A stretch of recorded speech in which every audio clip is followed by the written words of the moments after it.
ತಾಯಿ ಆದವಳು ಮಗುವಿನ ಬಗ್ಗೆ ಒಳ್ಳೆಯ ಗೀತೆಗಳನ್ನು ಹಾಡುತ್ತಾ ಮಗುವಿಗೆ ನಿದ್ರೆ ಮಾಡಲಿ ಅಂಥೇಳಿ ಆ ತಾಯಿ ಸಂಗೀತದ ಗೀತೆ ಹಾಡ್ತಾಳೆ. ಹಾಡಂದರೆ ಯಾವ ಪದ್ಯ ಹಾಡ್ತೀವಿ ಅದರೊಳಗೆ ಸಂಗೀತ ಅಡಕವಾಗಿರ್ತದೆ, ತುಂಬಿಕೊಂಡಿರ್ತದೆ. ಅದಕ್ಕೆ ಅವಾಗಿನ ಮಂದಿ ತತ್ವದ ಗೀತೆಗಳ ಹಾಡ್ತಿದ್ರು ಮಗು ಮಲಗಲಿ ಅಂಥೇಳಿ.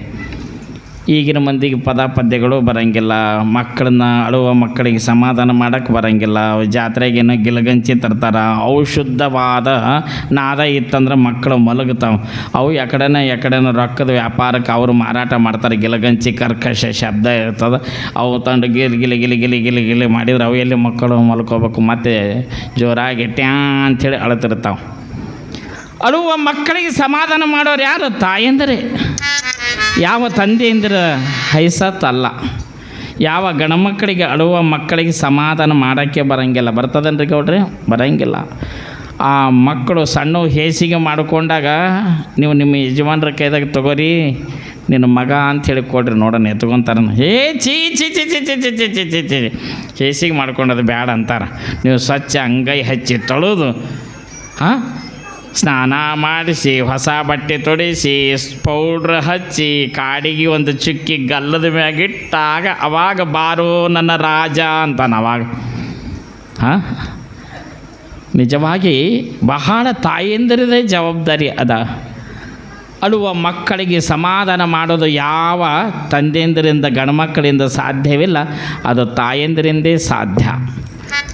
ಒಂದು ಮನೆ ಒಳಗೆ 3 ಮಂದಿ ಅಣ್ಣ ತಮ್ಮರು. ಒಬ್ಬವ ದೊಡ್ಡವ ಮಿಲ್ಟ್ರಿ ಒಳಗಿದ್ದ, 2ನೇದವ ಲೈನ್ಮ್ಯಾನ್ ಇದ್ದ, 3ನೇದವ ಪೊಲೀಸ್ ಇದ್ದ. ಮಿಲ್ಟ್ರಿಯಾಗಿದ್ದ ಒಂದು ಮದುವೆ ಆಗಿತ್ತು, 1 ವರ್ಷ ಆಗಿತ್ತು, ಒಂದು ಗಂಡು ಮಗುನೂ ಹುಟ್ಟಿತ್ತು. ಮನ್ಯಾಗ ಕೆಲಸ ಮಾಡೋರು ಯಾರೂ ಇರಲಿಲ್ಲ, ಹಿರಿಯರು. ಆ ಮಿಲ್ಟ್ರಿಯಾಗಿದ್ದವನು ಹೆಣ್ತಿನೇ 3 ಮಂದಿಗೆ ಅಡುಗೆ ಮಾಡಿ ನೀಡಬೇಕಾಗಿತ್ತು. ಮಗು ಒಂದು ಅಳ್ತಾ ಇತ್ತು, ಕೈನೇ ಬಿಡ್ತಾ ಇರಲಿಲ್ಲ. ಬರೀ ಕೂಸಿಗೆ ತೊಗೊಂಡೆ ಕುಂತಳು ಮಿಲ್ಟ್ರಿಯಾಗಿದ್ದವನು ಹೆಣತಿ. ಮಿಲ್ಟ್ರಿಯಾಗಿದ್ದವ ಅಂದ ಗಂಡ, ಅಲ್ಲೇ ನಾವು 3 ಡ್ಯೂಟಿಗೆ ಹೋಗೋರು, ಕೆಲಸಕ್ಕೆ ಹೋಗೋರು, ಬರೀ ಕೂಸಿಗೆ ತೊಗೊಂಡು ಕುಂತ್ರೆ ಅಡುಗೆ ಮಾಡೋರು ಯಾರು? ಬಡ ಅಡುಗೆ ಮಾಡಂದ. ರೀ ನಾ ಇನ್ನೇನು ಮಾಡಲ್ರಿ, ಕೂಸು ಕೈ ಬಿಡ್ತಾ ಇಲ್ಲ, ಅಳಾಕತ್ತದ. ಇಲ್ತಾ ಕೂಸಿಗೆ ನಾ ಎತ್ಕೊತೀನಿ, ಸಮಾಧಾನ ಮಾಡ್ತೀನಿ, ನೀ ಅಡುಗೆ ಮಾಡು. ಯಾರು ಏನು ಮಾಡ್ಬೇಕು ಅದು ಮಾಡಿದರೆ ಚಂದಲ್ಲ, ಆಯಿತು ಅಂಥೇಳಿ ಕೂಸಿಗೆ ಕೊಟ್ಟಳು. ಆ ಕೂಸು ಒಂದೇ ಸವನ್ ಟ್ಯಾನ್ ಅಂಥೇಳಿ ಅಳತಿತ್ತು, ಒಂದೇ ಸವನ್. ಅಳು ಮಕ್ಕಳು ಇರ್ತಾವೆ ನೋಡ್ರಿ, ಕೈನೇ ಬಿಡವಲ್ದದು. ಆ ಮಿಲ್ಟ್ರಿಯಾಗ ಇದ್ದವನಿಗೆ ಸಿಟ್ಟ ಬಂತು, ಹೆಂಗನ ಮಾಡಿ ಸಮಾಧಾನ ಮಾಡ್ಬೇಕಂತನ. ಮೊದಲೇ ಮಿಲ್ಟ್ರಿಯಾಗ ಇದ್ದಾವ. ಮಿಲ್ಟ್ರಿಯಾಗ ಇದ್ದವ್ರು ಹೆಂಗೆ ರೀ? Left right left right left right left right.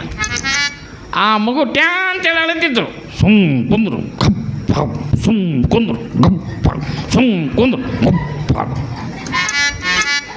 Left right ಅಂದಂಗೆ ಮಾಡಿದ. ಆ ಕೂಸಲ್ಲಿ ಸುಮ್ಮನೆ ಕುಂದ್ರಬೇಕು, ಮತ್ತೆ ಜೋರಾಗಿ ಟ್ಯಾಂತ.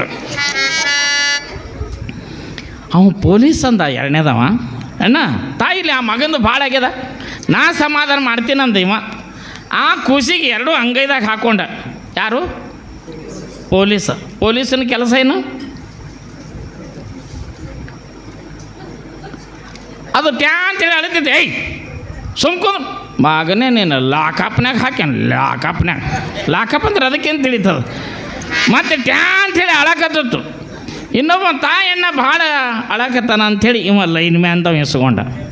ಲೈನ್ಮ್ಯಾನ್ ಕೆಲಸ ಏನು? ಕಂಬ ಹತ್ತೋದು, ಕಂಬ ಇಳಿಯೋದು. ಏನಂತಾನೆ ಹತ್ತಾಗ ಇಳಿಯಾಗ? ಐಸ ಐಸ ಐಸ ಐಸ. ಆ ಕೂಸು ಟ್ಯಾ ಅಂತಿತ್ತು, ಇವ ಕೈದಾಗ ಹಾಕೊಂಡ. ಲೈನ್ಮ್ಯಾನ ಸುಮ್ ಕುಂದ್ರು, ಐಸ ಗಪ್ಪಾಗು ಐಸ. ಅದೆಲ್ಲ ಸುಮ್ ಕುಂದ್ರಬೇಕು, ಮತ್ತೆ ಟ್ಯಾ ಅಂತ ಹೇಳಲಿಕ್ಕೆ ಕಾರಣ ಇಷ್ಟೇ. ಅಳುವ ಮಕ್ಕಳಿಗೆ ಸಮಾಧಾನ ಪಡಿಸೋದು ಯಾವ ಗಂಡಂದಿರಿಂದ ಆಗಲ್ಲ, ಗಂಡ್ಮಕ್ಕಳ ಕಡೆಯಿಂದ ಆಗಲ್ಲ, ಅದು ನಮ್ಮ ಹೆಣ್ಮಕ್ಕಳ ಕಡೆಯಿಂದ ಆಗ್ತದೆ ಅಂತ ಹೇಳಬೇಕಾಗುತ್ತದೆ.